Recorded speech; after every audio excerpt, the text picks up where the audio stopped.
पार्थिव शरीर की परिक्रमा का जो नियम है वो इस वक्त वहां पर चल रहा है और पार्थिव शरीर की परिक्रमा उनके बड़े भाई ने की है। और पंकज जी, आप तो उनके परिवार के सदस्यों के साथ मिले भी हैं और ये हम देख रहे हैं कि हिंदू रीति रिवाज में सब कुछ बड़े भाई जिस तरीके से नियम अनुसार दाह संस्कार करते हैं वो परिक्रमा इस वक्त यहाँ पर ज़रूर हो रही है।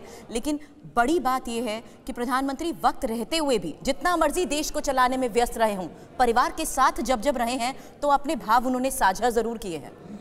जी हाँ, बिल्कुल। और ये देखिए तस्वीर में जो सोमा भाई आपको दिख रहे होंगे, ये वही सोमा भाई हैं कि जब वहाँ पर मतदान हो रहा था अहमदाबाद में, तो 5 तारीख को इन्हीं के घर पर वो गए थे सवेरे सवेरे वहाँ पर। आप जो बात करी थी परिवार की, तो परिवार में अगर जितना सार्वजनिक जीवन में जो लोग नरेंद्र मोदी को जानते हैं, परिवार में अगर किसी से उनके रिश्ते ज़्यादा रहे, जिनसे उनका मिलना जुलना और जिनकी वो चर्चा किया करते थे, वो उनकी माँ थी। आप देखिए कि जब ये हुआ, एक खुद प्रधानमंत्री नरेंद्र मोदी ने जब 18 जून को उनके 100 साल में प्रवेश किया था हीराबा ने, तब जो उन्होंने लंबा सा लेख लिखा था उसमें उन्होंने इस बात की चर्चा की है कि जिस तरीके से वो कहते थे ना कि वो आम बच्चों की तरह नहीं थे नरेंद्र। तो जैसे वो ठंडे मौसम में भी वो कपड़े नहीं पहनते थे, कभी वो कहते थे कि मैं सिर्फ दूध ही पीऊँगा, 6 महीने दूध पे ही रहते थे। तो उनकी माँ को बड़ा अटपटा लगता था। तो इसकी चर्चा की है नरेंद्र मोदी ने कि माँ ने किसी ज्योतिषी को बुलाया और उनसे पूछा, तो उन्होंने कहा कि ये जो करता है करने दीजिए, ये कुछ अच्छा करेगा और अलग करेगा।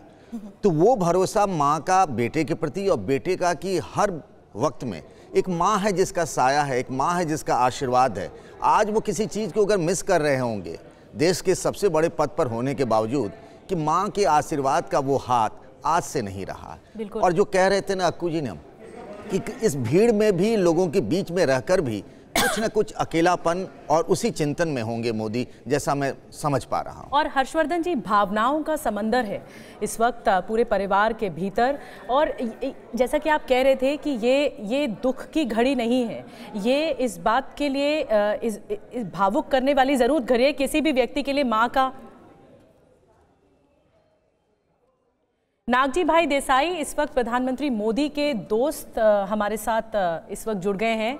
देसाई साहब, निश्चित तौर पर ये जो पल है वो भावुक कर देने वाला है, लेकिन आपकी स्मृति क्या है प्रधानमंत्री मोदी की माँ से जुड़ी हुई, हीराबा से जुड़ी हुई? जब भी मुलाकात हुई तो आप वो साझा कर सकते हैं TV9 भारतवर्ष से।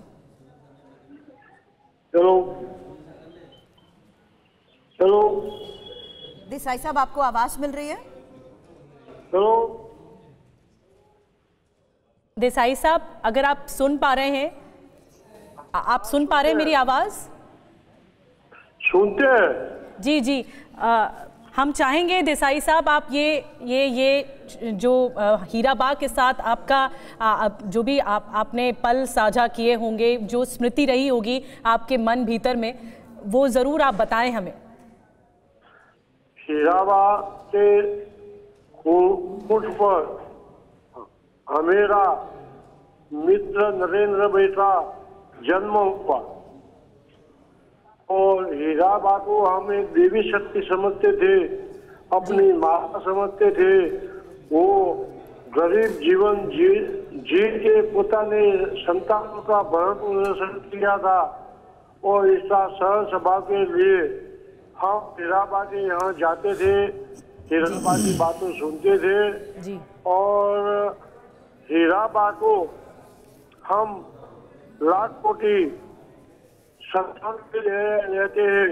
इसके कुटुंब को जो आघात हुआ वो आघात तो सहन करने के लिए परम कृपालु परमात्मा उसको शक्ति दे। और हीराबा एक देवी शक्ति थे जी। और देवी शक्ति के कुल में जन्म लेकर नरेंद्र भाई एक पीएम पद प्राप्त किया। वही सब हीराबा के आभारी है। हीराबा एक व्यक्तित्व बहुत सरल स्वभाव के थे और स्वच्छता के आग्रही थे।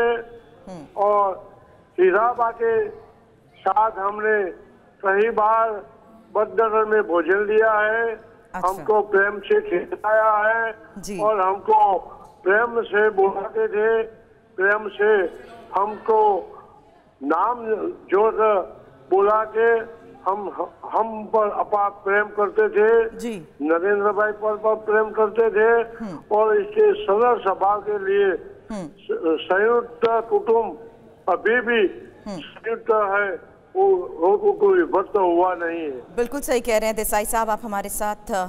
हमने आपके जरिए जाना कि कैसे क्यों उन्हें देवी शक्ति समझते थे लोग और कर्मजीवी तो कहते ही थे।